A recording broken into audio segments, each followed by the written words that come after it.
some ordinary moments of equanimity. And as I was thinking about this talk, I was really feeling how much I'm coming to appreciate how all the teachings intertwine. And you can enter from various places. And just like life, the teachings they're all connected. If not this, not that, if this is, then that is.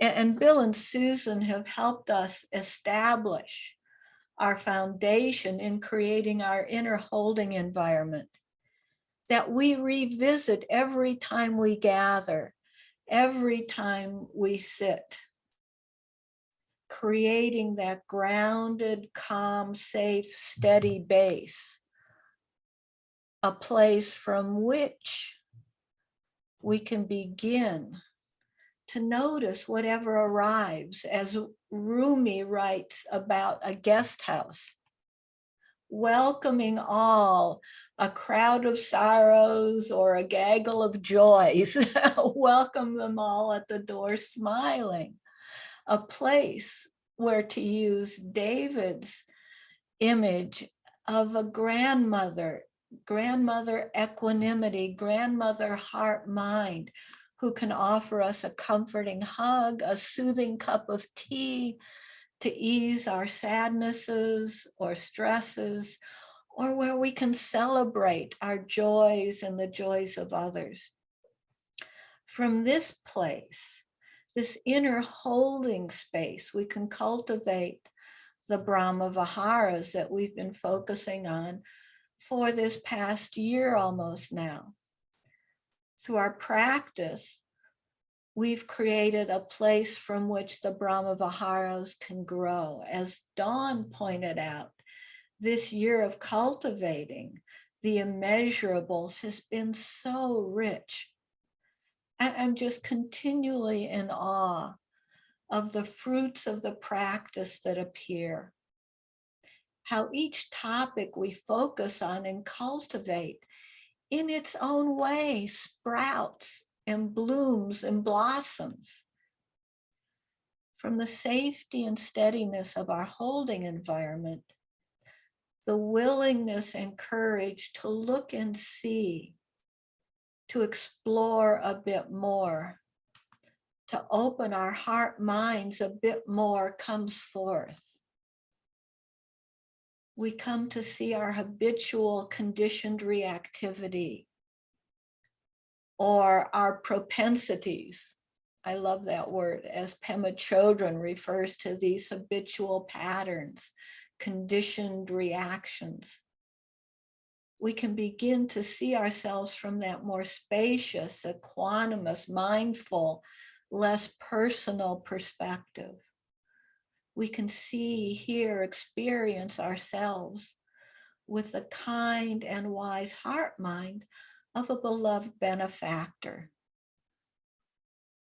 That grandmother equanimity presence with a heart wide enough to hold all of us, all of my messiness. And I'd like to share just one experience I had recently that kind of, to me, embodies a lot of this.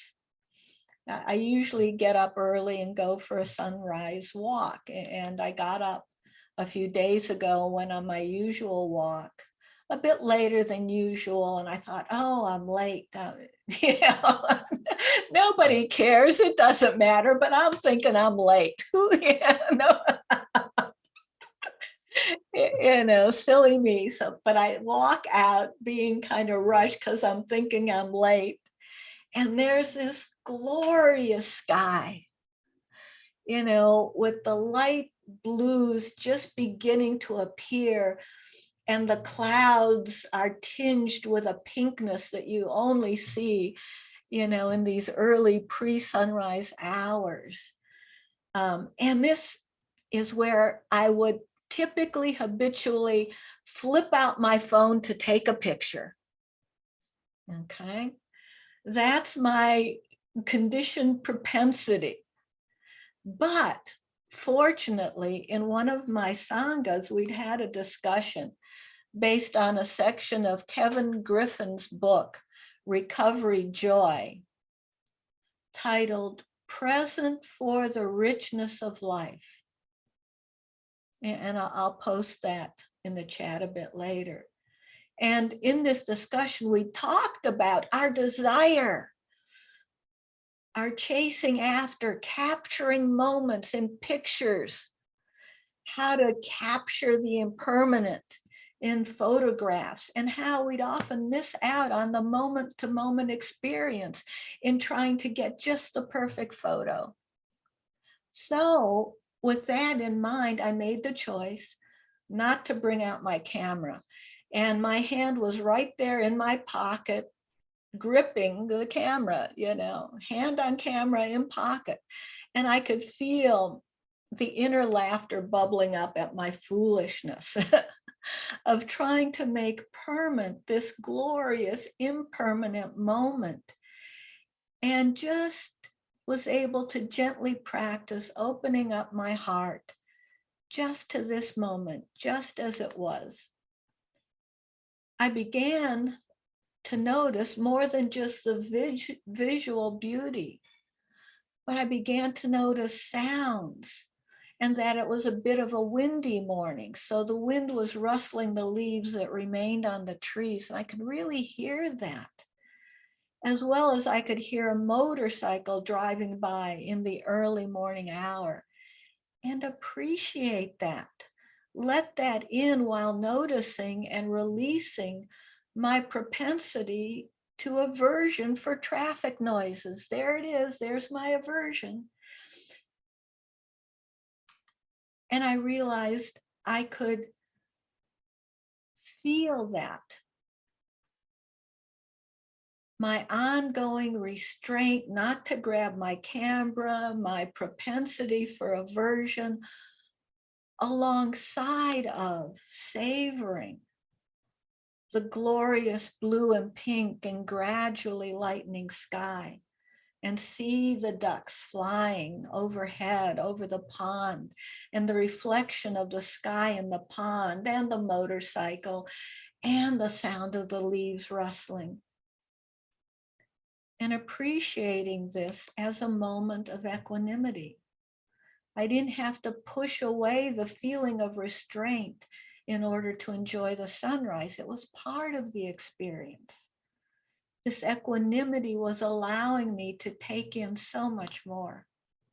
And I noticed that the wind sounded different when it swept through the branches of a pine tree, a shushing, quieter, softer sound than the rattling of the wind through the leaves of the oaks and the maples. Each awareness seemed to open into a new awareness.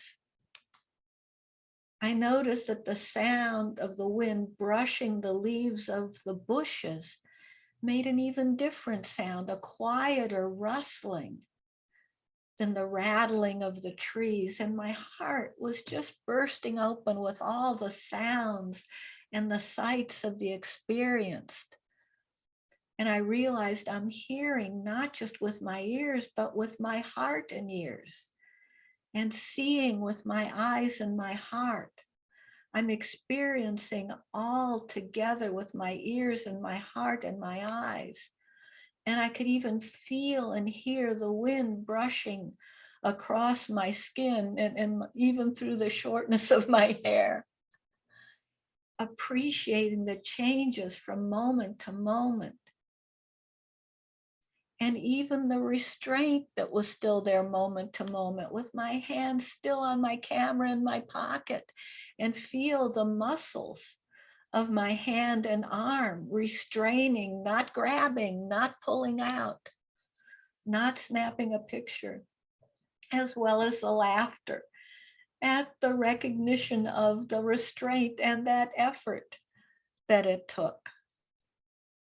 It was all part of this glorious, remarkable experience.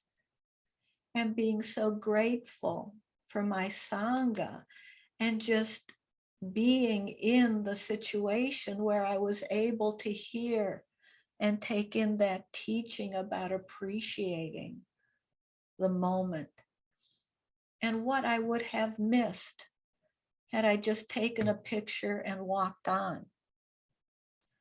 But also, as I was experiencing this engagement with the moment and how lovely and joyful it was, equanimity also helped me to be aware of not getting caught in the trap of overexuberance. And that doesn't mean not engaging with, or it doesn't mean detaching from, as Dawn pointed out, it doesn't mean indifference to. It reminded me of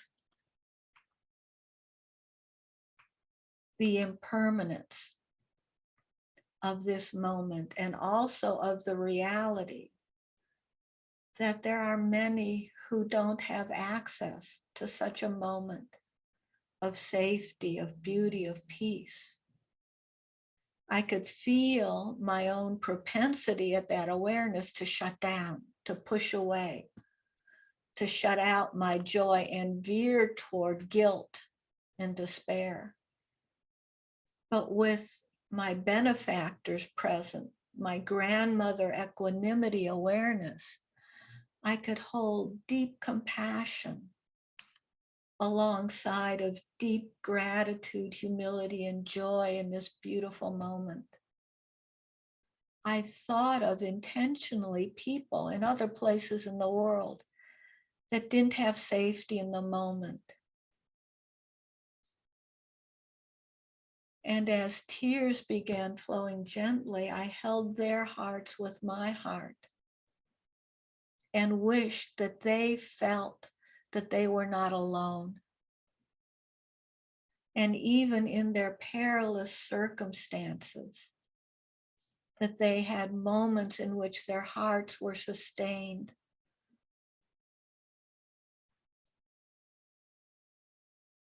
by the possibility of beauty and the reality of loving kindness.